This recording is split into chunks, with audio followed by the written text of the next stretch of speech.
Bonjour à toutes et tous, chers collègues. Nous reprenons cette semaine nos travaux au Sénat parce qu'en réalité, ils ont déjà débuté hier. Nous étions avec notre collègue rapporteur dans le département du Nord où nous avons rencontré, comme nous l'avions fait le 28 avril dernier, les élus et les acteurs locaux impliqués sur les sujets d'achat public. Nous reprenons donc nos auditions au Sénat en approfondissant l'étude des achats numériques des personnes publiques et plus particulièrement aujourd'hui de l'État. Les auditions que nous avons conduites ces dernières semaines nous ont en effet collectivement fortement sensibilisés aux questions de souveraineté numérique, notamment en matière d'hébergement de données d'une sensibilité particulière, mais plus généralement des données publiques. L'État et ses établissements publics semblent envoyer des signaux contradictoires à ce sujet. Une direction d'administration centrale, la direction interministérielle du numérique. Son acronyme DINUM est placé auprès du Premier ministre et chargé d'élaborer sa stratégie numérique, dont l'un des piliers est bien la souveraineté, et d'accompagner les ministères dans la conduite de leurs projets numériques complexes. Dans le même temps, malgré les annonces, le recours aux services fournis par des entreprises soumises aux législations extraterritoriales américaines semble se développer, y compris sur des sujets stratégiques. Qu'en est-il réellement ?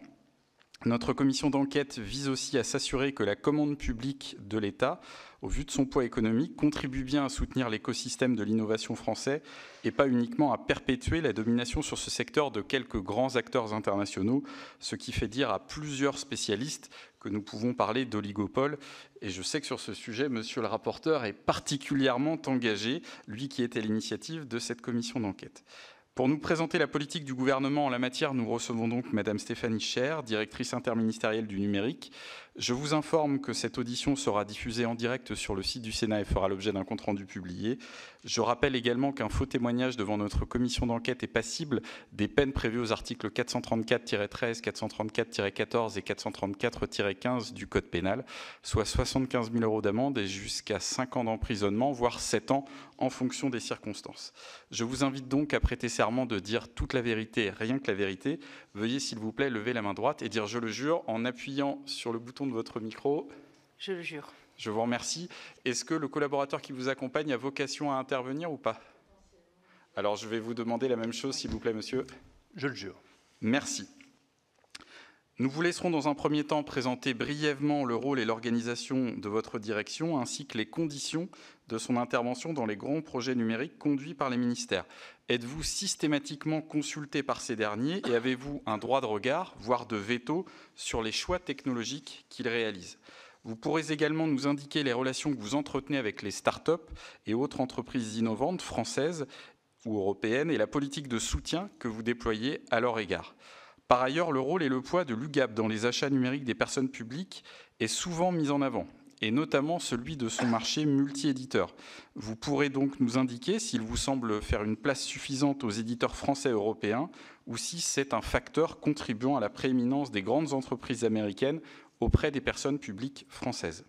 Ces géants, ces hyperscalers en anglais, bien que soumis à des législations extraterritoriales permettant à l'administration américaine d'accéder aux données qu'ils stockent sans en informer la personne concernée, sont sélectionnés pour des projets particulièrement sensibles. C'est le cas de la plateforme des données de santé. La DINUM avait émis un avis favorable à ce projet malgré son hébergement par Microsoft Azure, tout en soulignant la nécessité d'améliorer sa réversibilité. À l'époque, n'y avait-il aucun autre acteur capable de réaliser ces prestations?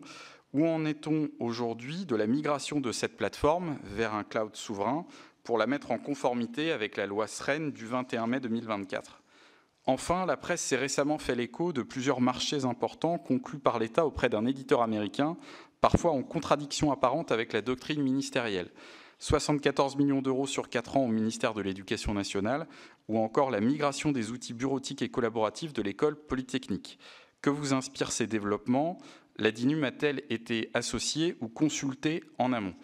Je vais vous laisser la parole désormais pour un propos liminaire d'une quinzaine de minutes maximum. Ensuite, monsieur le rapporteur vous interrogera, tout comme nos collègues membres de cette commission d'enquête. Je vous remercie. Merci, Monsieur le Président. Peut-être quelques mots en introduction sur la Direction internationale du numérique, qui est, comme vous l'avez rappelé, un service du Premier ministre sous l'autorité conjointe du Premier ministre et du ministre en charge de l'action publique, de la fonction publique et de la simplification, qui a pour rôle de définir et de mettre en œuvre la stratégie numérique de l'État, d'accompagner les ministères dans la réussite de leurs projets numériques au service des politiques publiques, faire circuler la donnée à cet égard, et également d'opérer de larges systèmes d'information en souveraineté pour répondre aux besoins de l'État en la matière.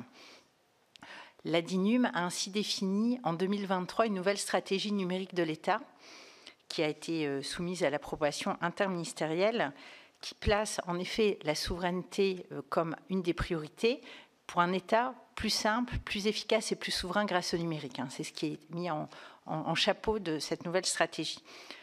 4 priorités: mieux accompagner les ministères et renforcer l'adoption du mode produit agile impact pour chaque projet numérique de l'État.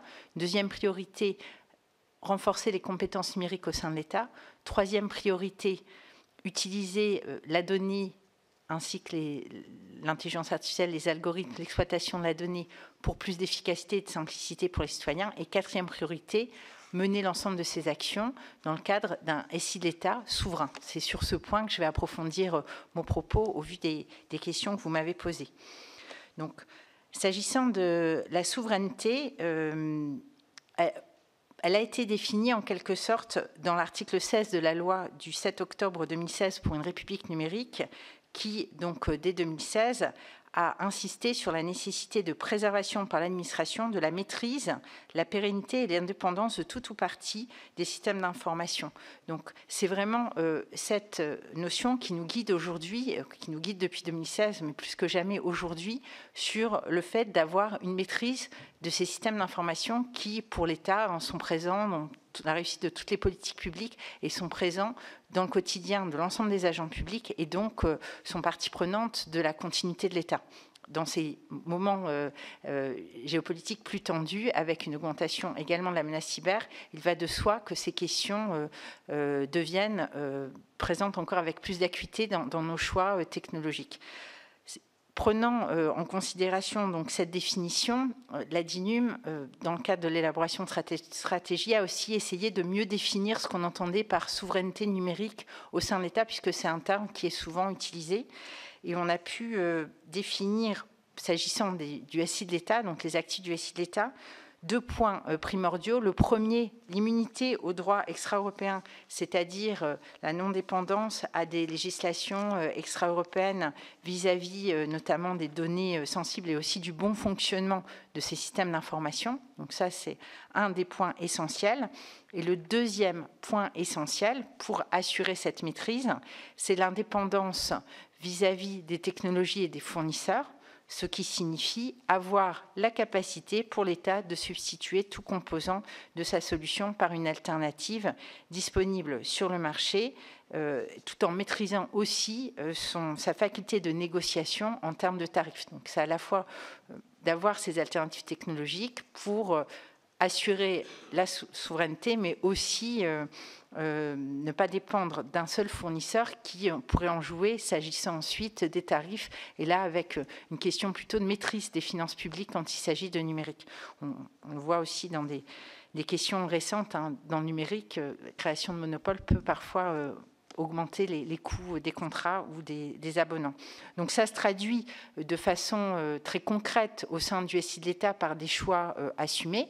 Par exemple, il y a 11 ans, on a décidé la création d'un réseau international de l'État qui couvre l'ensemble des communications gouvernementales. Donc c'est un choix de souveraineté d'avoir ce réseau résilient. Il est doublé, il y a différents opérateurs, différentes technologies qui sont utilisées en termes de routeurs, par exemple, et il est aligné sur des protocoles de la normalisation internationale en la matière. Un autre exemple, et on y reviendra dans le détail ensuite, c'est le cloud computing, ces nouvelles technologies qui permettent d'héberger les données autrement, apportant agilité, innovation, performance, cybersécurité, beaucoup d'atouts à utiliser ces technologies, mais qu'il fallait aussi pouvoir développer en prenant en considération la souveraineté. Ça a été fait avec la mise en place de lignes directrices, une doctrine qui a été publiée en 2021, mise à jour en 2023 sous la forme d'une circulaire de la Première ministre, mais aussi le développement de capacités de cloud internes en open source, opérées donc respectivement par le ministère de l'Intérieur et le ministère de l'Économie, donc respectivement Pied-Nubo. Et s'agissant de l'appui de tout l'écosystème privé, la mise en place d'un label avec une qualification de l'ANSSI, l'Agence nationale en matière de SSI, qui est appelée SecNum Cloud, et qui permet, dans un cas concret comme celui-là, comme ça a été, comme vous le mentionnez, de travailler avec l'ensemble de l'écosystème privé.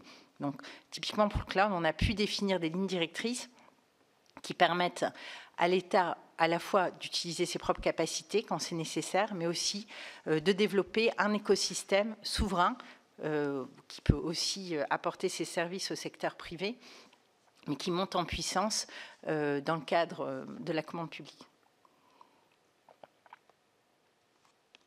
Ensuite, un dernier exemple d'action qui illustre cette définition de la souveraineté, ça a été le développement de briques en open source pour les besoins quotidiens en matière de bureautique des agents publics, avec une émergence il y a maintenant quelques années et une accélération au moment du Covid pour ce qui va être échange, par exemple, de messages instantanés, donc avoir une solution de messagerie instantanée à l'échelle de l'État souveraine. C'est le produit CHAP, utilisé aujourd'hui par près de 300 000 agents publics qui n'ont pas utilisé des outils commerciaux pour des besoins professionnels d'échange en messagerie instantanée.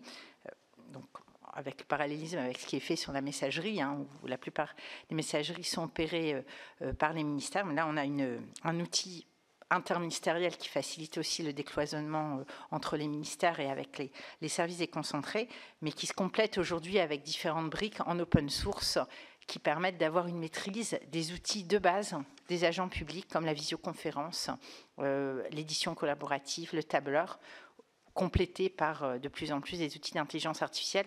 Donc la suite numérique, qui est l'outil proposé par la DINUM à l'ensemble des ministères, est un projet qui suit aussi une logique européenne, puisqu'on a pu travailler avec l'Allemagne sur ces sujets. Donc, ça répond à la question de la définition de la souveraineté et la façon dont ça se met en place au niveau de l'État dans différents secteurs. Par rapport à la façon dont ça s'est mis en place plus particulièrement sur le cloud, on voit que là, la commande publique joue aussi un grand rôle, puisqu'il a fallu définir comment acheter ces nouvelles technologies au niveau de l'État. Donc ça s'est fait par le biais d'un marché, UGAP, pour l'achat de prestations en nuage. Et on voit sur cet exemple précis que la mise en place de ce marché qu'on suit année après année nous montre à la fois l'évolution de la consommation du cloud par les différents services de l'État, mais aussi la captation de ce marché par les différents acteurs français ou européens. Et ainsi, on peut noter que sur ce marché, on est sur un montant de 145 millions d'euros. 65% des bénéficiaires sont des acteurs français, fruit aussi de ce qui avait été mis en place en parallèle avec la doctrine, la qualification SecNum. Et donc 65% bénéficient aux acteurs français. Et si on regarde le périmètre strict de l'État central, on est à 95%. On est par ailleurs sur un marché en forte croissance. C'est important aussi de noter cette proportion puisque le marché est en forte croissance. Sur un an, on a noté une croissance de 50%. On a pu partager ces chiffres récemment à l'ensemble de l'écosystème. Il y avait près de 400 personnes réunies à la DINUM pour un événement qu'on tient annuellement avec tout l'ensemble de l'écosystème public et privé, l'État dans le nuage, qui permet de partager à la fois la dynamique et la façon de lever les freins à l'adoption du cloud. Simplement, petite précision, les 65%, c'est sur le volume financier ou c'est sur le nombre de marchés ? passer? Non, c'est un marché, c'est le marché. C'est un seul marché, en fait, c'est un marché au niveau de l'UGAP. Ce que vous disiez après périmètre État, etc. Donc on imaginait que comme il y avait plusieurs périmètres, un seul marché, mais après on reprécise, pour nous c'est un outil de pilotage également. Donc on suit de très près, donc mes équipes, Vincent Coudrin à mes côtés qui est en charge des questions de cloud computing et d'accompagnement des ministères. Et pour éclairer aussi la façon dont la DINUM peut être amenée à travailler avec l'ensemble de cet écosystème, c'est aussi de bien préciser finalement ce qui est attendu des acteurs privés par rapport aux besoins de l'État. Donc on a parlé du HDH, mais il y a aussi d'autres acteurs qui ont des besoins de cloud computing. Donc on a pu ainsi mettre en ligne les besoins prioritaires de l'État en matière de service cloud et par la publication donc en ligne sur le site internet de la DINUM numérique.gouv.fr en avril 2024. Ces besoins prioritaires, ça a été très apprécié de l'ensemble de l'écosystème parce que ça permet pour eux d'enrichir la façon dont ils vont prioriser telle ou telle fonctionnalité dès l'instant où ils veulent répondre aux besoins de l'État, et ceci de façon globalisée au niveau interministériel. Donc ce n'est pas les besoins d'un seul acteur, mais c'est des besoins qui vont se retrouver au niveau de plusieurs acteurs. Donc c'est une bonne illustration sur ce continuum du cloud, d'une politique où on arrive à la fois cranter des besoins pour l'État, faire en sorte de créer une dynamique avec une demande qui se concrétise et une offre qui progresse. Les deux vont de pair et qui permet de plus en plus d'utiliser à la fois ces technologies du cloud, qui sont encore minoritaires par rapport à l'hébergement standard qui était préexistant au niveau de l'État. Donc ça se fait progressivement, mais qui va pouvoir de plus en plus se reposer sur une offre de services venant notamment du secteur privé. La façon dont la DINUM intervient vis-à-vis de l'ensemble de ces sujets au niveau des ministères, elle se fait à différents niveaux. La DINUM, déjà, va être sollicitée au niveau de chaque nouveau projet SI qui dépasse un certain seuil dans une mission de sécurisation des risques. Donc, c'est défini dans le décret d'attribution, de définition des missions de la DINUM, ces articles 3 et 4, une mission d'audit qui donne lieu à un avis conforme. On peut venir aussi accompagner 9 millions, le seuil, 9 millions d'euros qui correspond à la construction du système d'information et de 2 années de fonctionnement. C'est défini ensuite par arrêté. Donc le seuil est défini par arrêté. Mais la mission est définie au niveau de l'article 3 du décret du 25 novembre 2019. Donc la DINUM donc, est amenée à être saisie avant la notification d'un marché SI de cette ampleur dans le cadre de cette mission de sécurisation des risques. La DINUM a également une mission d'accompagnement des administrations. On a une brigade d'intervention numérique qui vient accompagner à leur demande les ministères qui souhaitent pouvoir bénéficier d'une expertise pointue, typiquement sur le cloud computing. On a une équipe cloud dans la brigade qui vient accompagner un nouveau projet de migration vers le cloud ou de conception nativement dans le cloud computing qui va pouvoir aider, mais on le fait aussi sur d'autres sujets comme l'accessibilité ou l'intelligence artificielle ou différents sujets.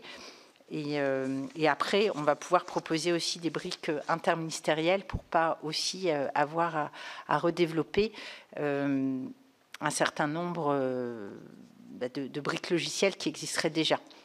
Dans ces questions de souveraineté, et j'en terminerai par ce propos, la DINUM a identifié le fait d'utiliser des briques logicielles open source comme une partie de la solution, parce que ces briques logicielles peuvent être enrichies par différents acteurs venant des États, mais aussi venant du secteur privé, et arriver à une performance aujourd'hui comparable à celle qui peut exister avec du code propriétaire. Donc on pense que c'est une bonne façon de mutualiser les efforts et d'arriver ainsi à disposer d'offres souveraines, mais aussi au niveau de l'excellence qui est nécessaire pour susciter l'adhésion. Un produit qui sera souverain mais moins bien sera peu utilisé, et il s'agit d'arriver à ce niveau d'excellence. Et on voit que c'est une dynamique qui suscite beaucoup d'intérêt au niveau de différents États membres de l'Union européenne, et notamment l'Allemagne, qui, alors que la DINUM développait la suite numérique, développe son Open Desk, suite souveraine européenne, suite souveraine allemande, en open source, et donc ce qui nous a amené à travailler ensemble. Mais aujourd'hui, on poursuit ces travaux à une échelle européenne avec les Pays-Bas sur la construction d'un European Digital Infrastructure Consortium, un EDIC, pour pouvoir investir dans des communs numériques. Et c'est repris dans des concepts développés au niveau européen de Eurostack, qui se déclinent sur le cloud, sur les suites bureautiques, sur l'IA, auxquels la France contribue. Donc ça fait partie de la solution. Ce n'est pas la seule solution, comme je l'ai précisé dans les exemples, mais on pense aussi que c'est une façon d'arriver à disposer de ces briques qu'ensuite un État peut opérer, mais qui peuvent aussi être reprises par les acteurs privés pour améliorer leurs produits. Une brique de visioconférence, typiquement, pouvant être reprise ensuite dans différents produits commerciaux, améliorant ensuite l'ensemble de l'offre disponible au niveau européen. Merci. Avant de passer la parole à monsieur le rapporteur, et j'espère qu'il me le pardonnera, mais je vous avais posé quelques questions, je ne vais pas toutes les reprendre, oui, mais vous n'y avez pas apporté de réponse, donc je me permets de les reposer. S'agissant de la plateforme des données de santé, vous aviez donc, enfin la DINUM avait émis un avis favorable à ce projet, alors qu'il s'agit d'un hébergement par Microsoft Azure. Il y avait bien la perspective d'une réversibilité, mais n'y avait-il pas d'alternative à Microsoft au moment où la décision a été prise, et qu'en est-il de la migration de cette plateforme vers un cloud souverain? Et deuxième question très précise, s'agissant de l'éducation nationale, là aussi c'est quand même un secteur sensible, 74 millions d'euros sur 4 ans, là aussi en faveur de géants américains. Est-ce que vous avez été sollicité, associé, consulté? Merci pour vos réponses, et ensuite monsieur le rapporteur et les collègues, s'ils souhaitent, qu'ils n'hésitent pas à se manifester. Tout à fait. Donc, je vais vous préciser en effet sur ces deux points. Donc, déjà pour la plateforme des données de santé qui s'appelait en effet précédemment Health Data Hub, le choix a été fait à l'époque par les autorités décisionnaires de basculer sur cet hébergement. Donc, on est donc en 2019 et ensuite avec l'avis rendu en 2020, avant la mise sur pied de la doctrine dont j'ai parlé, Cloud au Centre, qui est venue définir les questions qui se sont posées sur le HDH ont sans doute contribué à définir justement plus précisément ce qu'il fallait attendre de l'hébergement en cloud, et ce qui est venu être précisé ensuite dans la doctrine. Donc la doctrine s'applique aux projets qui sont post la doctrine en 2021, mais ne s'appliquait pas aux projets déjà en cours. Donc, ensuite, la DINUM, dans le cadre de la sécurisation des projets, et la mission de sécurisation, c'est avant toute chose le fait de regarder comment le projet aussi va être piloté, sécurisé financièrement dans son pilotage, avait amené dès 2020, en effet, à apporter un certain nombre de réponses, un certain nombre de recommandations plutôt, qui ont été suivies, et avec des points d'attention qui sont toujours des points d'extrême vigilance quand il s'agit de bascule en cloud computing. Vous l'avez cité, la réversibilité, mais aussi le plan de reprise d'activité, l'optimisation des coûts d'usage cloud et la présentation des projets sous l'angle du bénéfice, donc quel impact pour tel ou tel projet. C'est la lecture que je peux vous apporter de l'avis qui a été rendu, qui est disponible. D'ailleurs, on publie les avis sur les projets.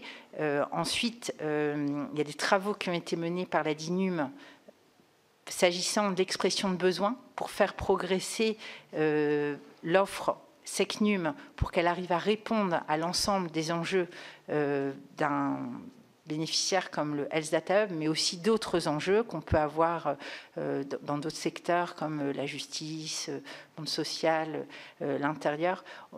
c'est ce qui nous a amené à définir en avril 24 et à publier en ligne cette expression de besoin. Donc ça, c'est vraiment la contribution de la DINUM pour arriver à trouver des solutions et faire progresser l'offre SecNum pour répondre à ces différents besoins, dont le Health Data Hub. D'accord. Et est-ce que la réversibilité aujourd'hui est engagée, ou en tout cas un processus sur lequel vous travaillez très activement? Et deuxième question précise, est-ce qu'il y a bien eu un marché pour l'hébergement des données de santé par Microsoft Azure? Est-ce qu'il y a eu un marché public avec les procédures habituelles qui ont été suivies? La DINUM, j'ai pas la réponse là immédiatement. On n'est pas pouvoir adjudicateur de tous les marchés qui existent au niveau des systèmes d'information de l'État. Donc je n'aurai pas ici les données pour vous dire à quelle date ont été pris les marchés par cet acteur en particulier. En fait, on vient se prononcer, nous, avant la notification des marchés. Mais oui, donc là, vous nous confirmez bien qu'il y a eu un marché, alors? En fait, je n'ai pas de données sur ce marché, mais... Vous êtes au contrôle quand même, quelque part. S'il n'y a pas eu de marché, si après c'était l'UGAP qui a fait, vous avez un contrôle là-dessus. Alors, l'UGAP est un marché, en fait. La question est assez précise. Alors peut-être que mon collaborateur, c'est le véhicule UGAP, en fait. Bon, voilà, c'est une donnée que je n'avais pas... C'est un véhicule préexistant. Ah oui, c'est pas le marché actuel, c'est le marché précédent. Donc c'est un marché UGAP qui a été utilisé. Bon, c'est une donnée que je n'avais pas moi-même. Alors, en fait, on parle de plan de réversibilité. Donc le HDH a présenté à la DINUM un plan de réversibilité. Après, il n'a pas été mis en œuvre puisqu'il n'y a pas eu de migration. Et sur l'éducation nationale? Alors sur l'éducation nationale, vous avez été sollicité? Non, on n'avait pas été saisi préalablement. Ensuite, la question s'est posée de mieux clarifier finalement la façon dont il s'agissait de lire le décret DINUM sur la sécurisation des projets numériques de l'État. Et donc, il y a un courrier des ministres qui vient d'être diffusé, précisant que les projets de bureautique font bien l'objet également d'une saisine de la DINUM. Donc, je pense que maintenant, ce sera bien précisé pour qu'on soit saisi en amont, y compris sur des marchés de bureautique. Oui. Merci pour l'explication, mais qui ne me convainc pas du tout. Vous avez parlé beaucoup de souveraineté, et je pense que votre direction est quand même garant de cette souveraineté. Moi, je reprends l'article 16 de la loi 2016-1321 du 7 octobre. Donc, ce n'est pas d'hier, c'était bien avant, puisque les marchés ont été passés après. Pour une république numérique, consacre les principes de maîtrise, pérennité et d'indépendance des systèmes d'information de l'État. Comment, à un moment donné, ayant cette donnée en main, on peut laisser partir des marchés sur des hébergeurs qui ont des lois extraterritoriales, alors que chez nous, nous avons des gens qui sont compétents, Scalway ou OVH, pour le faire. Alors, j'aimerais savoir comment ça s'articule. Vous, est-ce que vous avez donné vos principes numériques de souveraineté au départ? Donc, je suppose après, parce que vous n'avez peut-être pas les moyens, vous avez donné l'appel d'offres à l'UGAP. Est-ce que l'UGAP revient vers vous pour vous donner son appel d'offres avec un contrôle? Parce que moi, j'ai l'impression qu'il y a quand même un trou dans la raquette, puisqu'on parle quand même de sommes de 74 millions pour l'un, et l'autre, je pense, c'est 70. C'est un peu plus que les 65%. Ça fait 140. J'aimerais avoir la masse complète de la commande numérique française. Je pense qu'on est à plus de la moitié. Et on a un gros souci quand même de compréhension. Et là, vous allez m'expliquer, on a quand même des acteurs sur le marché qui ne sont pas consultés, qui n'ont pas été consultés par l'UGAP. Donc ça pose problème. Et vous, là-dedans, qu'est-ce que vous faites? Vous êtes là quand même pour regarder, ou simplement de dire, voilà, on parle souveraineté par des mots et non pas par des actes? Alors ça, c'est ma première question. J'en aurai une deuxième après. Alors, je répondrai à la question. Alors, pour 2020, sur la décision qui a été prise en 2019 par le HDH, ça a été pris... à votre insu. ça a été pris par les autorités décisionnaires à ce moment-là. C'est qui? Au niveau de la tutelle du HDH et de ceux qui étaient en décision vis-à-vis du HDH. Oui, mais il doit bien venir vers vous, puisque vous êtes autorité de tutelle pour le numérique. La façon dont le SI l'État est organisé, c'est que les SI métiers sont bien délégués à chaque ministère. C'est décrit dans le décret de 2019. Donc, pour le SI métier de chaque ministère, c'est sous l'autorité du ministre compétent, donc dans chaque verticale. Ensuite, je pense qu'il faut prendre en considération ce qui a été fait depuis, avec 2021, la doctrine et les chiffres, parce qu'avec la mise en place d'une doctrine qui est unique en Europe, puisque l'Europe aujourd'hui, avec EUCS, s'inspire de ce qui a été mis en place avec le SecNum Cloud. On a aujourd'hui 65% de la dépense cloud qui est captée par des acteurs français. Et par ailleurs, si on regarde au niveau de l'État central, ce chiffre monte à 95%. C'est des chiffres qu'on ne retrouve pas dans d'autres États membres de l'Union européenne et qui sont liés au fait d'avoir une doctrine très précise sur la façon dont il s'agit justement de mettre en œuvre ce qui était écrit en 2016 de façon générale sur les SI de l'État, sur notre souveraineté, à une technologie plus émergente qu'on a commencé à déployer au sein de l'État de façon très préliminaire en 2020 et on voit que ça croît lentement, mais ça croît néanmoins maintenant de façon plus exponentielle avec une croissance de 50%. Et avec des résultats qui ont été encore soulignés par les acteurs quand ils ont été réunis par la ministre du Numérique sur les questions de souveraineté il y a une quinzaine de jours. Donc le chiffre de 65% par les acteurs français de par cette dynamique, puisque ensuite il y a des différentes offres qui sont disponibles, et les 95% montrent qu'on est sur un chemin qui a permis de bien définir ce qui était attendu des différents acteurs avec la mise à disposition de ces offres. Et ensuite, la définition de l'expression de besoin doit continuer à alimenter l'ensemble de l'écosystème pour que l'offre progresse également en termes fonctionnels et technologiques pour bien répondre également aux besoins. Parce qu'il s'agit aussi d'avoir une offre fonctionnelle répondant notamment au label SecNum quand il s'agit d'héberger des données sensibles au titre de l'article 31 de la loi SREN ou précédemment définies dans la circulaire, avec des systèmes, une offre de service cloud à niveau en termes de fonctionnalité. Donc, la DINUM contribue en fait vous êtes bien à la dynamique du numérique interministériel. Et vous me dites que chaque ministère décide comme il veut. Il ne repasse par vous, forcément. En fait, parce que je voudrais bien comprendre l'articulation. Oui. Si vous êtes à monter en haut du chapeau, direction interministérielle du numérique, en dessous, tous les ministères en dessous doivent revenir vers vous pour leurs appels d'offres. On va donner, pour moi, le cahier des charges, je veux dire le cahier des charges, vous devez le voir quand même. Avant la notification du marché, dès l'instant où on dépasse le seuil de 9 millions d'euros, on a un avis conforme à donner. Donc vous avez donné un avis sur HDH, vous avez donné un avis sur l'enseignement supérieur, enfin l'enseignement. Alors, j'ai dit que je n'avais pas été saisie sur l'enseignement supérieur, sur l'éducation nationale. Donc, si je comprends bien, c'est des ministères qui sont autonomes, s'ils n'ont pas saisi. Ils ont décidé dans leur coin de dire, voilà, on va voir HDH, on va aller voir l'enseignement, on va le donner à Microsoft sans vous consulter. La direction internationale du numérique a été saisie en 2020 s'agissant du HDH. Donc l'avis est publié en ligne comme on se doit de le faire. Saisi. Et donc vous avez donné un avis favorable. Et donc on a donné un avis avec des recommandations. Et donc on les apprécie. Vous n'avez pas intégré la question à la souveraineté des données. Puisque dans votre avis, si on reprend ce qui est donné, l'article 16, c'est bien la souveraineté qui est une priorité des données sensibles ou des données globales qui sont.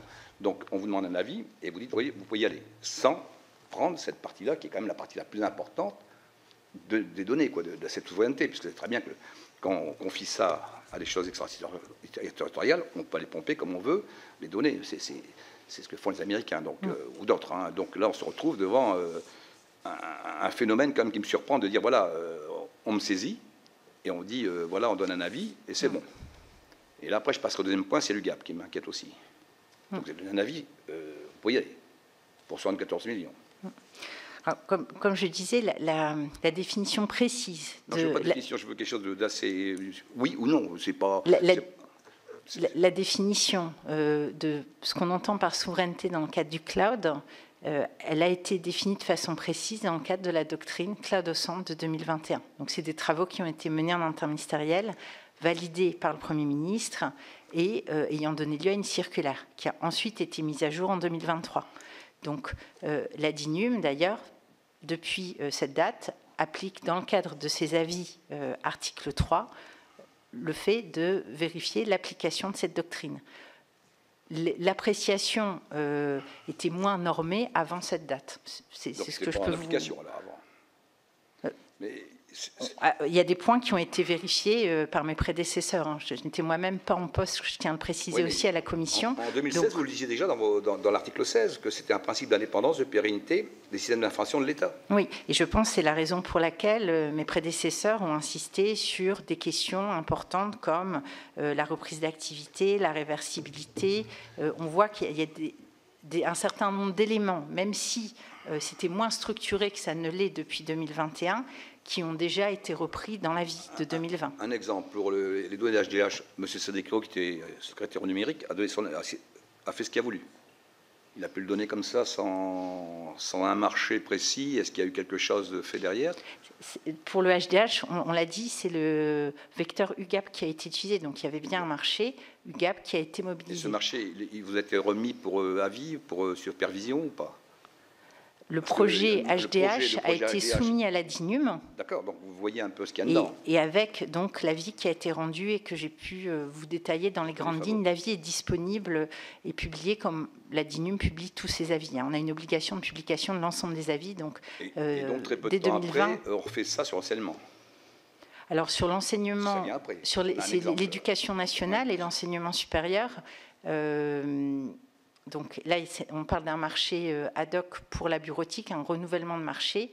Donc, je l'ai dit, la DINUM n'a pas été saisie en amont au sens de sa mission de sécurisation des projets informatiques. On a aussi un hébergement de données dans ce marché. Il y a une partie bureautique et il y a une partie cloud. Alors, comme je l'ai précisé, ça a donné lieu, là tout récemment, à un courrier des ministres rappelant l'existence de la circulaire cloud, l'article 31 de la loi Sren, et le fait que des projets de bureautique devaient aussi s'entendre comme des projets sur lesquels il s'agit de saisir la DINUM. Et encore passé par l'UGAP, toujours? Pour l'éducation nationale, c'est un marché ad hoc, c'est un marché spécifique de mise en concurrence. Non, ce n'est pas l'UGAP. Oui, donc là, très clairement, dans le cas d'espèce, il y a eu une défaillance parce qu'un courrier des ministres pour rappeler des règles en vigueur sur des domaines sensibles comme celui-là. Encore une fois, on a bien entendu que ce n'était pas votre responsabilité directe, mais ça veut dire que dans l'appareil d'État, aujourd'hui, il y a des rouages qui ne fonctionnent pas. Parce que moi, j'entends bien ce que vous avez dit sur le plan du calendrier, en admettant qu'on fasse l'impasse sur le marché UGAP de 2019. Mais depuis cette date, vous avez rappelé 2021-2023, les lignes directrices sont claires et vous nous dites aujourd'hui que le plan de réversibilité s'agissant de HDH n'est pas engagé. Donc ça, évidemment, ça interpelle. De l'autre côté, on voit l'éducation nationale sur un marché quand même ô combien important qui, clairement, je ne sais pas quelles sont les responsabilités, mais fait fi des règles en vigueur. Ça commence à faire beaucoup, vous le comprenez bien, donc je pense que c'est le sens aussi des interventions de monsieur le rapporteur. Donc là, il y a quand même des questions supplémentaires que vos propos suggèrent, à la fois sur les valeurs financières, parce que vous dites 65%, 95%, cela mériterait honnêtement de nous transmettre le détail des sommes en question, des périmètres, parce que là, typiquement, vous parlez du plan cloud, mais vous n'intégrez pas la partie cloud de l'éducation nationale, et c'est quand même pas l'épaisseur du trait quand on regarde les volumes financiers.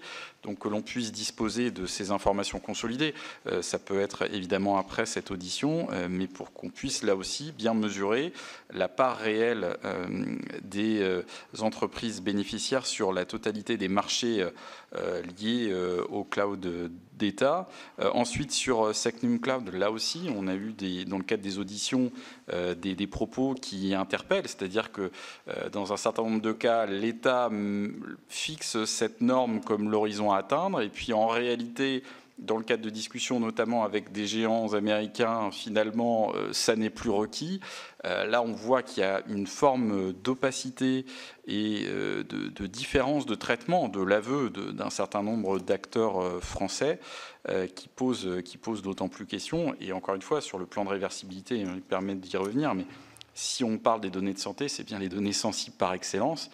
Là, vous comprenez bien que les parlementaires que nous sommes soient extrêmement préoccupés, et par le fait qu'encore récemment, sur ces données sensibles, l'appareil d'État ne soit pas coordonné, en tout cas avec des pare-feux, sans mauvais jeu de mots, des systèmes de sécurité qui bloquent des marchés d'ampleur où finalement nos données peuvent être captées par des États étrangers. Ça interpelle très fortement. Nous avons rencontré des acteurs hier dans le Nord qui ont bien confirmé que, notamment en Allemagne, aujourd'hui, dans les marchés, vous avez des règles claires de non-soumission aux législations extraterritoriales pour écarter de fait des entreprises qui ne seraient pas en mesure de garantir cette étanchéité-là.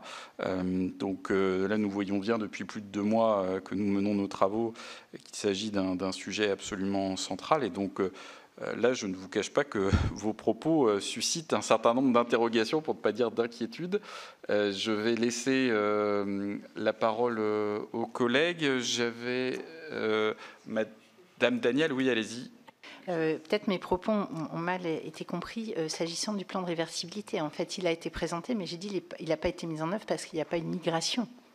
Mais il a bien été présenté à la DINUM. Je n'ai pas dit qu'il n'y avait pas de plan de réversibilité. Donc peut-être que mes propos étaient mal compris. Non, mais d'accord, il a été présenté, mais il ne se passe rien. Grosso modo, non, le fait qu'il ait été présenté, c'est une action, d'accord. Oui. Mais en fait, l'existence d'un plan de réversibilité est indispensable, son existence même, dès l'instant où on passe en cloud computing. Oui, non, mais c'est... Et alors là, encore une fois, nous allons regarder le détail des informations liées à ce marché.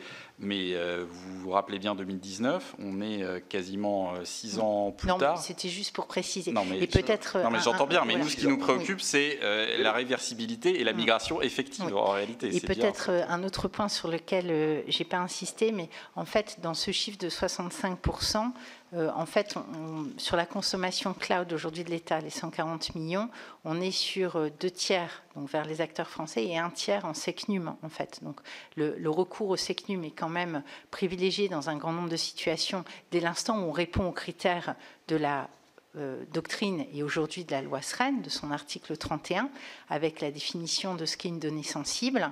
Et on est donc dans notre droit sur une définition très stricte de ce qu'on peut faire en termes d'hébergement de données, et ça s'applique très concrètement puisqu'on voit que c'est retracé dans les chiffres de l'UGAP que mes équipes suivent de près pour voir comment cette doctrine s'applique. Donc aujourd'hui, on a bien une utilisation assez importante à la hauteur de l'utilisation que fait l'État du cloud computing de ces offres qui sont qualifiées Secnum Cloud. Il y en a 5 aujourd'hui sur le site de l'ANSSI, elles sont répertoriées. Il y en a plusieurs qui sont en cours de qualification.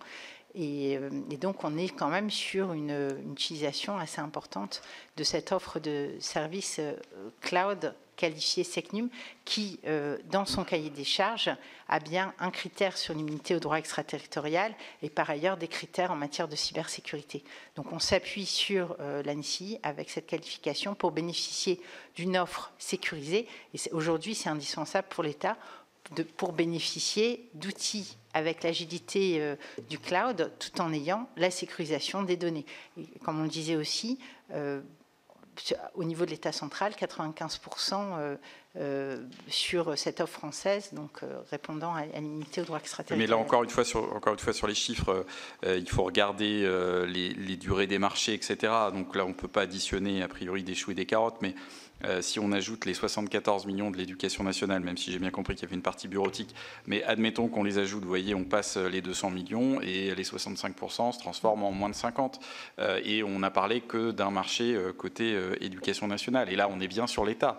Ce n'est pas un sujet territorial. Donc, vous voyez bien, nous, on a besoin de disposer de ces données consolidées. Et par ailleurs, sur Secnum Cloud, ce qui nous a bien été dit, c'est que c'était en effet très haut degré de sécurisation, mais qu'il n'était pas nécessaire automatiquement pour tous les types de données et que l'on pouvait avoir une approche sans être Secnum Cloud qui permette d'échapper aux législations extraterritoriales avec justement des marchés publics qui doivent être clairs. Alors à la condition qu'ils ne soient pas opérés par l'UGAP et qui derrière éventuellement attribue ces marchés à des géants américains.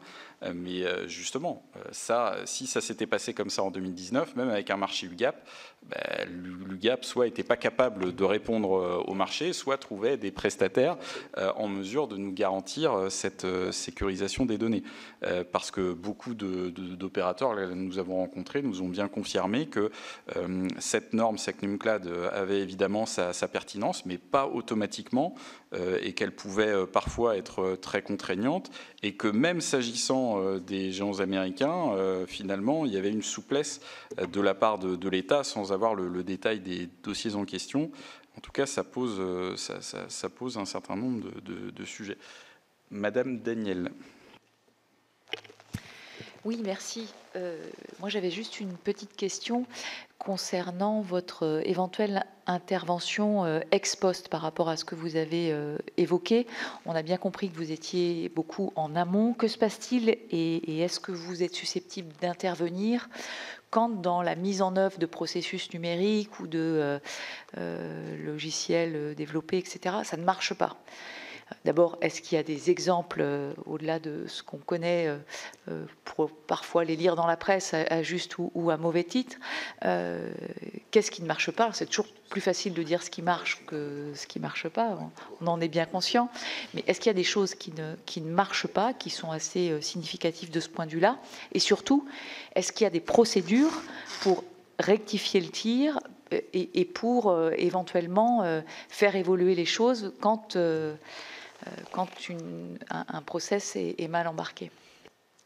Tout à fait. Alors, on donne un avis ab initio donc, sur les projets qui dépassent ce seuil des 9 millions d'euros. Ensuite, tous les 6 mois, on est amené à faire une revue des projets qui ont fait l'objet de cette procédure. Donc aujourd'hui, il y a un panorama des grands projets numériques de l'État. Il y en a une petite cinquantaine qui représente un peu plus de 3 milliards de dépenses publiques, alors sur plusieurs années, puisqu'on compte la dépense de construction et les 2 premières années de fonctionnement.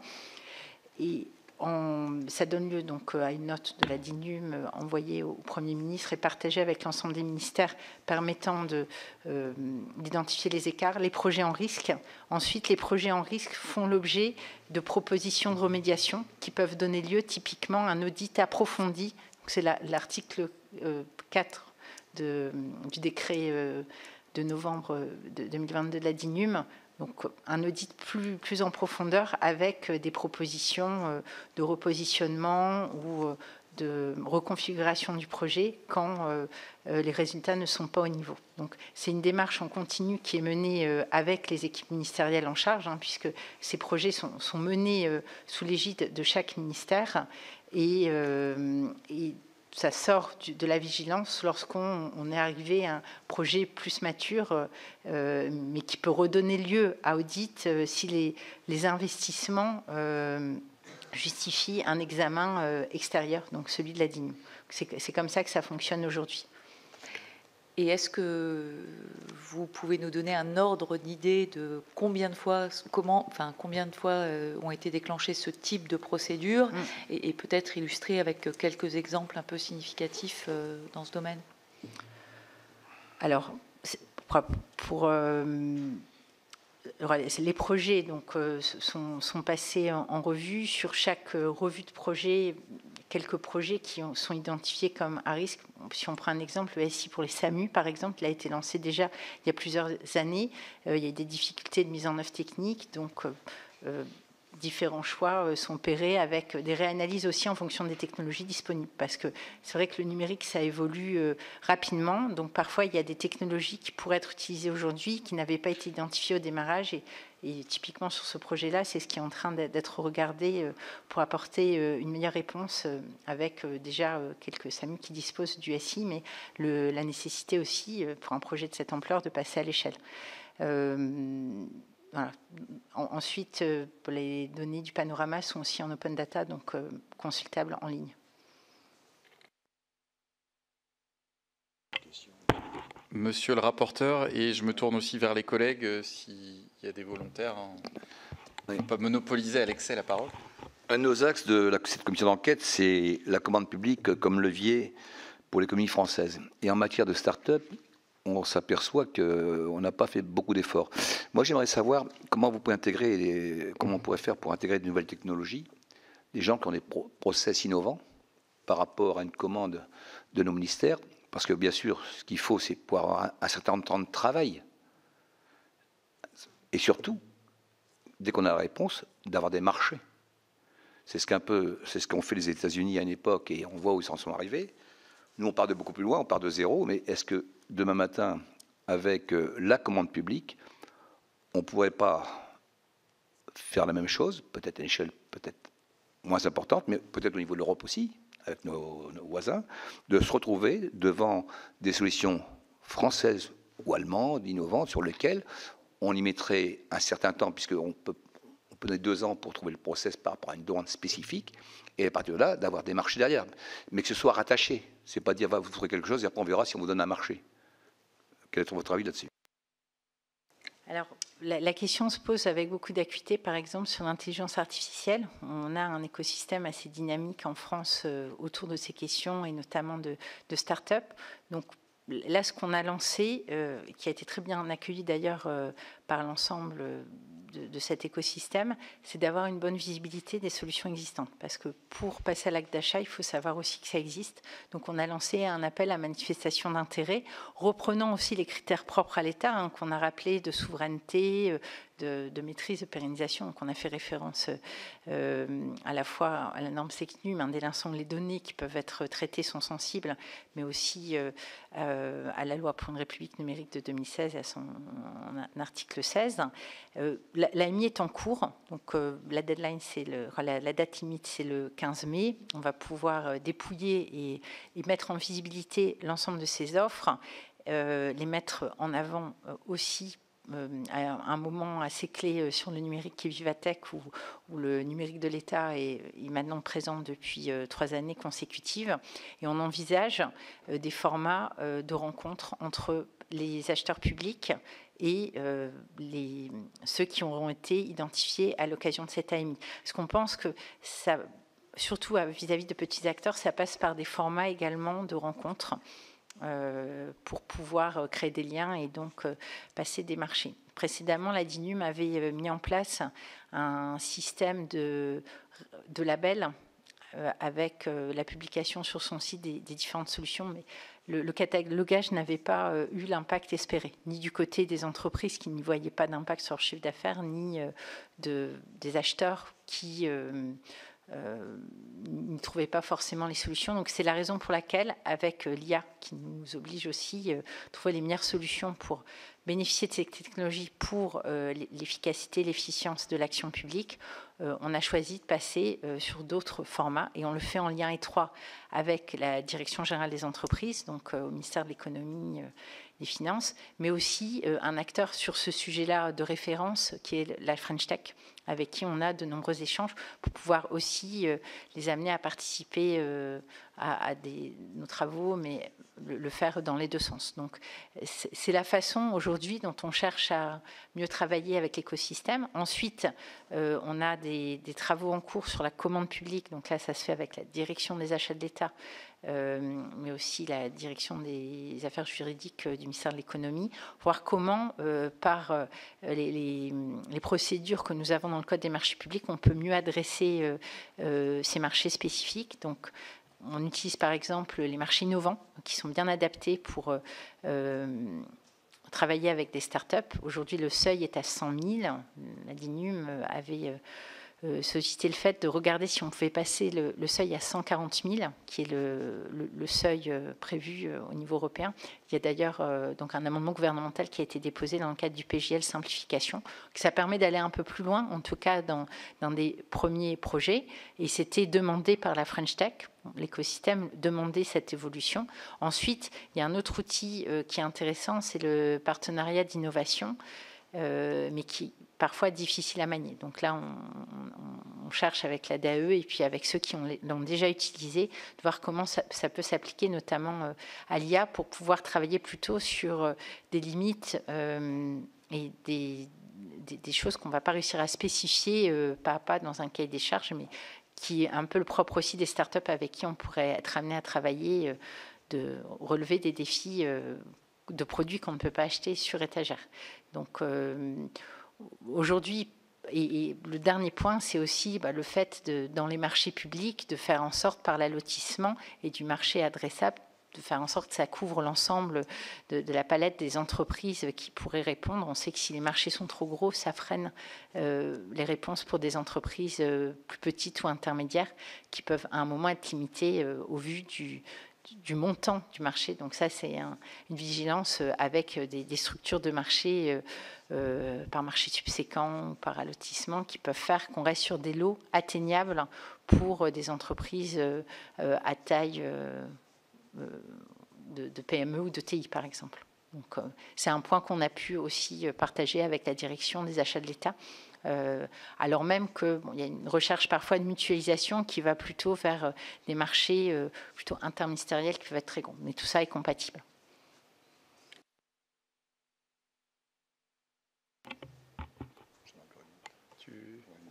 Monsieur le rapporteur, j'aurais une question. Une question.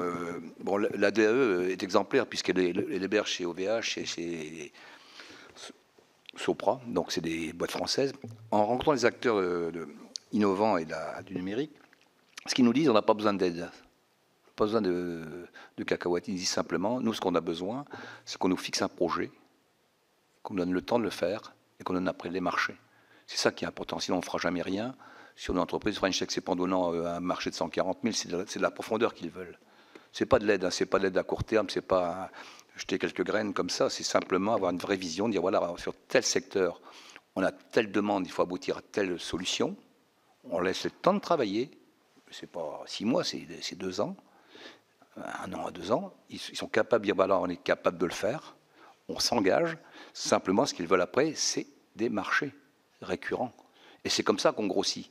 C'est pas, et c'est pour ça que toutes nos sociétés se font absorber, racheter par les GAFAM américains, parce qu'à un moment donné, comme ils n'ont pas de solution, ils ne voient pas de jour quelque part sur un débouché pérenne, et ben à un moment donné, ils laissent partir ce qu'ils ont comme savoir-faire. Donc tant qu'on ne fera pas ça, on ne sera pas. J'aimerais bien avoir votre vision là-dessus. S'agissant quand même des marchés d'innovation, c'était soutenu par la French Tech. Donc je pense qu'ils sont à l'écoute de leur.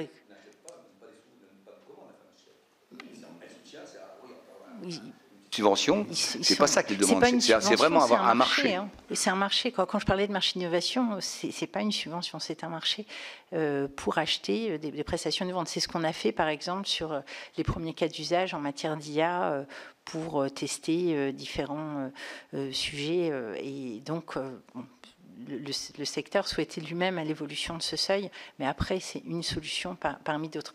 Ensuite, le fait d'avoir un vecteur est en effet quelque chose d'important, et c'est la raison pour laquelle, pour pouvoir adapter les vecteurs d'achat, typiquement sur l'IA, on a souhaité avoir la visibilité par un AMI sur ce qu'il s'agissait d'acheter.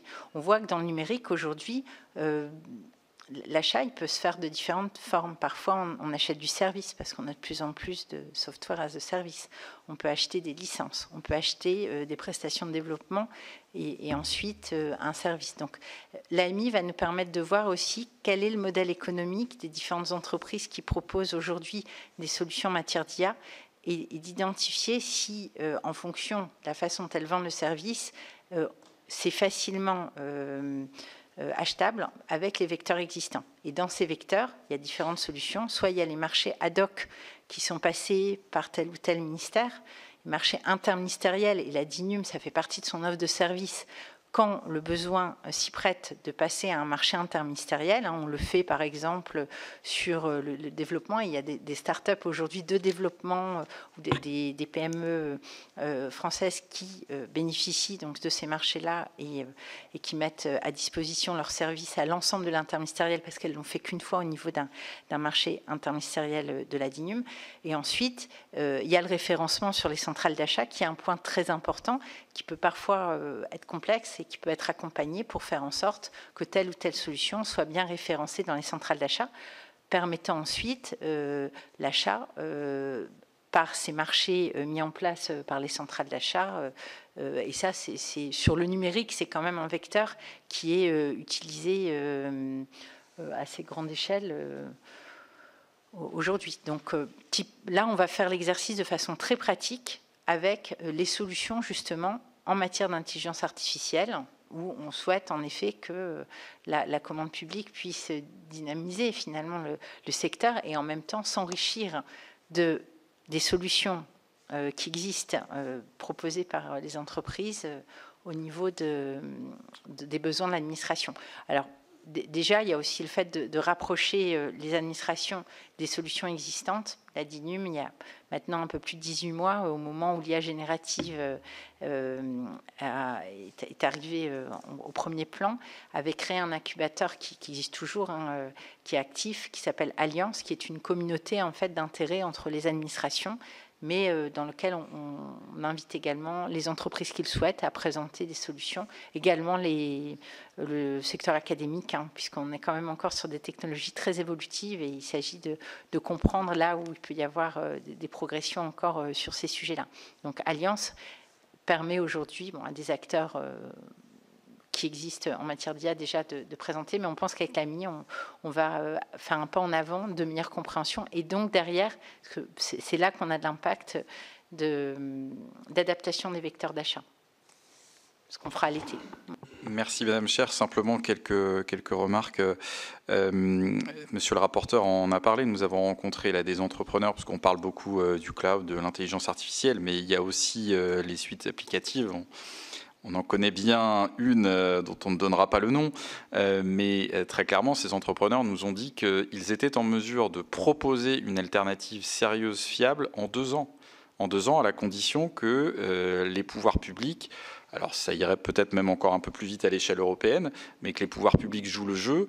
Et donc, on sait très bien qu'aujourd'hui, l'une des entrées pour Microsoft, pour ne pas la citer, sur le cloud, l'entrée, c'est la suite applicative. À partir du moment où vous avez la suite applicative, vous êtes d'une certaine manière un peu captif et donc derrière, vous avez l'hébergement des données qui va avec. Et donc, il faut bien régler ce sujet qui n'est pas du tout anecdotique. Et c'est vrai que quand on a eu cette information-là, en 2 ans, alors c'est probablement quelques dizaines de millions d'euros, mais quand on regarde ce que nos collectivités, les pouvoirs publics, il suffit de reprendre l'exemple de l'éducation nationale, mettent sur la table, là on aurait la possibilité de pouvoir être véritablement souverain, avec en plus derrière, parce que là c'était des remontées plutôt corps préfectoral, mais qui nous parlaient des outils qui sont développés, visiblement à l'usage, sont loin d'être parfaitement optimum. Il nous donnait l'exemple, c'est monsieur le préfet, pour ne pas le nommer, d'une boîte mail qui ne permettait pas d'envoyer, de programmer l'envoi de mail. Voilà, donc ce sont des sujets très pratico-pratiques, mais qui démontrent bien qu'aujourd'hui, nous avons besoin, plus que jamais, de ces outils. De la même façon, moi, ce qui m'interpelle quand même dans votre positionnement, pas vous en tant que personne, mais au titre de la DINUM, sentiment d'arriver un peu après la bataille. Par exemple, là sur l'UGAP, tout l'enjeu, même si vous n'avez pas de pouvoir de tutelle directement sur l'UGAP, mais on est les uns les autres à faire des constats qui ne sont pas satisfaisants. J'imagine quand même qu'avec l'expertise que vous développez, il y a la possibilité d'orienter ou en tout cas de passer des messages clairs pour que les erreurs qui ont été commises par le passé ne se reproduisent pas. De la même façon, en termes de signal d'alerte, ce qui nous a été remonté s'agissant des cabinets conseils, parce que là aussi, on a beaucoup de cabinets conseils qui sont liés, par exemple, aux États-Unis, et à travers leurs enquêtes, leurs études, éventuellement leurs AMO, etc., ce sont des aspirateurs à données. Et ce sujet-là, aujourd'hui, et on n'en fait le reproche à personne, mais peu de gens, d'élus ou d'entrepreneurs en ont conscience. Et donc, comment on avance sur la sensibilisation, sur l'alerte, et pouvoir mettre en place des règles qui vont protéger nos entreprises, nos collectivités. Puis, dernier sujet, sur le positionnement de la DINUM. Alors, on regardera le marché des 74 millions d'euros, mais il y a deux options, c'est-à-dire soit ils ont considéré que sur la partie cloud, ils étaient en dessous du 9 millions d'euros, donc il n'y avait pas à vous saisir, ce qui paraîtrait quand même là un peu spécieux, soit ils étaient bien au-dessus du seuil de 9 millions d'euros, mais donc ça veut dire qu'en réalité c'est l'auberge espagnole et que chacun fait ce qu'il veut.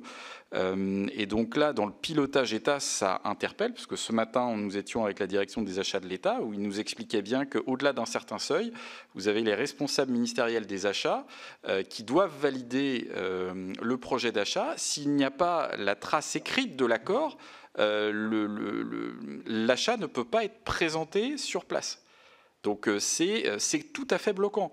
Là, on imaginerait quand même, au regard des enjeux de souveraineté, et le seuil de 9 millions paraît quand même déjà un peu élevé, mais qu'en l'absence d'avis de la DINUM, le marché ne puisse pas être passé. Enfin, je pense que là, dans les rouages de l'État, il y a quand même, encore une fois, vous n'en portez pas directement la responsabilité, mais des ajustements urgents à opérer au regard de la situation. Bon, sur ce dernier point, le courrier dont je parlais tout à l'heure remet en place ce dispositif en passant par les CBCM. Donc demandant l'avis d'INUM pour valider le marché au niveau du CBCM. Donc ça a été mis en place de cette façon-là. Et par ailleurs, la Cour des comptes, dans un rapport récent, avait indiqué son souhait de voir un veto budgétaire mis en place dès l'instant où il y a un avis défavorable de la DINUM. Aujourd'hui, un avis défavorable de la DINUM, c'est un avis conforme, donc le projet ne peut pas démarrer. La plupart du temps, ça arrête le projet, hein, mais de renforcer encore en disant que c'est bien un veto budgétaire et de le préciser. Donc on est plutôt dans cette mise en place, en effet très stricte, pour bien faire en sorte qu'on soit dans l'application, dans l'esprit des textes tels qu'ils ont été pris. Ensuite, mais ce qui reviendrait donc à dire que chaque ministère ne fait pas ce qu'il veut, là, très clairement, parce que ça veut dire que dans ces cas-là, c'est vous qui avez le dernier mot, enfin c'est la DINUM qui a le dernier mot. De toute façon, c'est un avis conforme aujourd'hui, hein. C'est bien écrit comme ça. Aujourd'hui, depuis combien de temps? Depuis 2019. C'est l'avis donné par la DINUM au titre de l'article 3 du décret de 2019, c'est un avis conforme. Un avis conforme, sa signification, c'est qu'on ne peut pas démarrer le projet.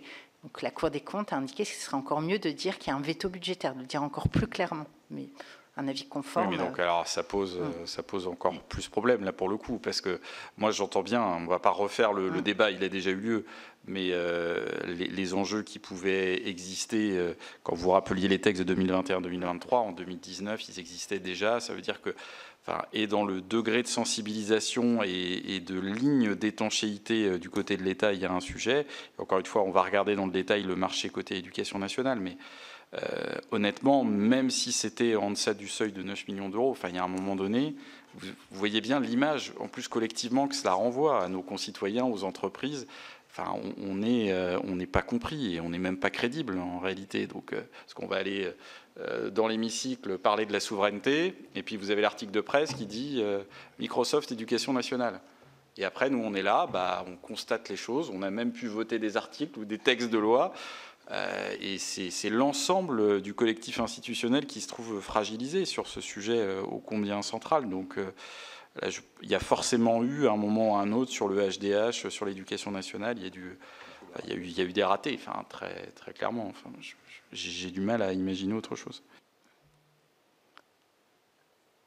Alors, vous m'aviez interrogé sur les suites bureautiques. Donc, c'est vrai que c'est un sujet de préoccupation, sachant que l'existant aujourd'hui, c'est plutôt dans la plupart des ministères, des outils bureautiques qui sont utilisés, hébergés localement, en fait, au sein de ce ministère. Donc, on n'est pas encore à la génération que permet le cloud avec les outils collaboratifs. Donc, c'est la façon qui a été mise en place au moment où le mail, la bureautique, le document Word.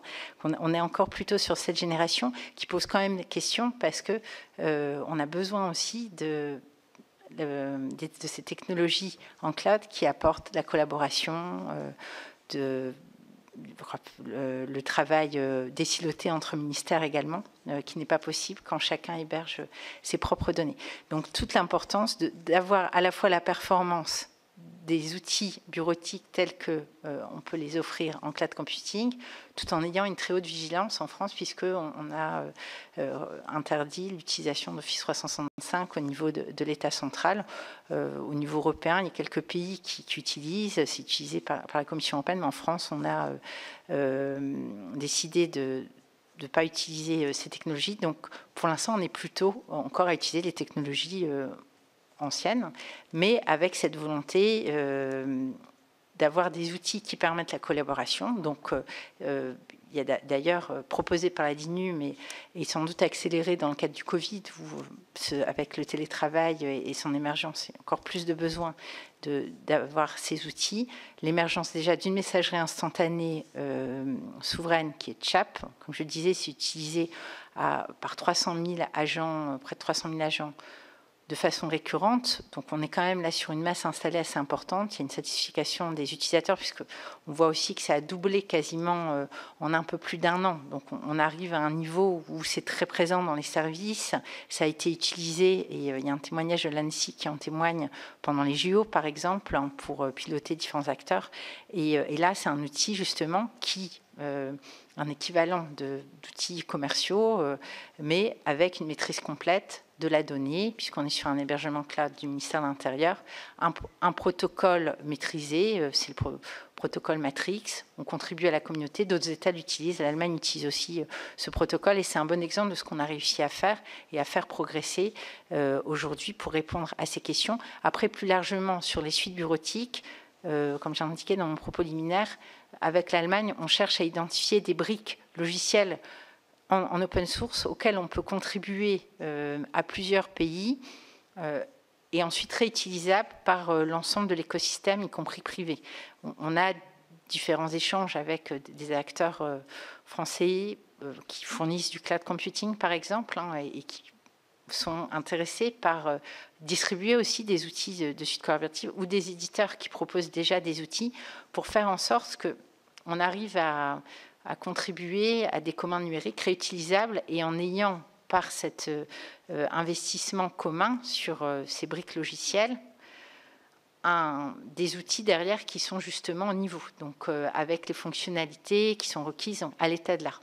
C'est ce qui est fait par exemple en matière de visio. La DINUM a mis en place un commande numérique sur la visio au dernier standard, mais également sur l'édition. Et c'est le projet OpenDesk côté allemand de la suite numérique qui vient proposer de la ressource et ensuite qui s'instancie au niveau des éditeurs de logiciels, des fournisseurs de cloud, mais aussi des intégrateurs, les opérateurs de services numériques qui travaillent pour les collectivités. Ensuite, la DINUM opère pour l'État central, déconcentré, ou les ministères directement d'ailleurs, comme ça se fait aujourd'hui, mais il s'agit de contribuer à de la ressource qui peut être utilisée bien plus largement en alternative, comme on le disait tout à l'heure, sur des briques de base. Donc c'est la façon dont on avance sur le sujet aujourd'hui, avec beaucoup d'échanges. D'ailleurs, on aura un hackathon les 2, 3 et 4 juin sur ces questions-là, ouvert au secteur privé, où on vient amener des équipes de développement, donc à un niveau très technique, utiliser ces briques, voir ce qu'ils peuvent en faire dans leur écosystème.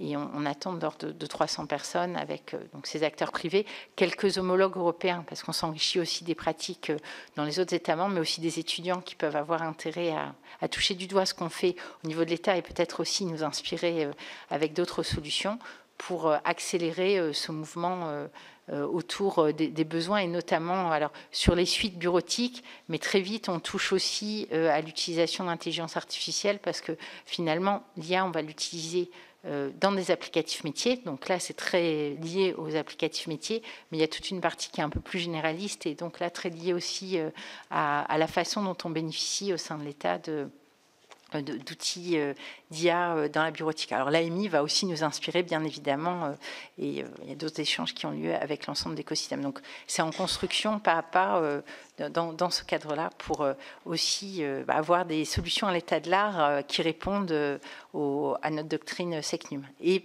tout en permettant aux agents publics de bénéficier de ces outils collaboratifs qui peuvent faire gagner du temps et limiter des tâches aussi fastidieuses. Merci, Madame la Directrice. Merci. On ne manquera pas de vous solliciter dans les prochains jours, prochaines semaines pour des éclairages complémentaires. Si vous-même vous souhaitiez apporter des précisions, nous sommes à votre disposition. Merci. Merci, Monsieur le Président.